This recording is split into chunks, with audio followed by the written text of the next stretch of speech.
now we get to attach our little odds and ends pieces. If you can see over here, I've been chiseling out, working on putting this little groove in, and putting this kind of groove, and this piece sits in here just like so. So it makes it look like it's a part of the gun, not just an added metal piece that you put on top of it.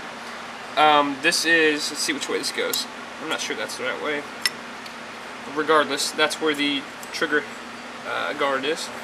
And this little guy, there's a little piece that sits right there. We're going to rivet that down to it. We're going to put a screw here, here, and here, just like actually on the real gun. 2 small pop rivets which we're going to file down so it makes them look as discreet as possible. And yeah, we're getting close to finishing this bad boy. Alright, it's time. Alright, finish the Springfield. And now we're going to show you all the parts before we paint it. Now it's too bad I already took it all apart, but here's all the pieces.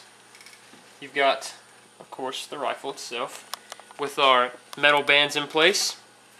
Nice line to have 2 separate distinct pieces. When you paint that black, it'll look pretty freaking awesome. Put our barrel in with a nice screw through there, in which we will later put glue because it's just a little loose. But dab some Gorilla Glue in there and it'll straighten that mug out. You want to have a little bit of flexibility so you can get it just perfect. Our little bottom of the trigger housing, I guess where the rounds would be.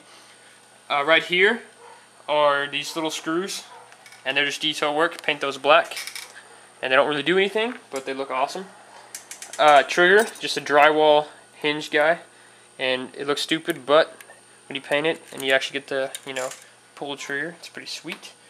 Nice trigger housing, or trigger guard, excuse me. These little guys are sheet metal, and they're to hold the bands in place for the sling, and they're just little square D-rings or whatever you want to call them. If I can hang on to them, and they just go in there. We just added a little safety feature on here where the safety would be, and it's pretty sweet because this metal piece that houses the bolt, when you flick it up, there's a magnet. We have one of those little sticky magnets, and it goes right on there and clicks to it, just like the real deal, except for not, but close enough. We've also chiseled that in there.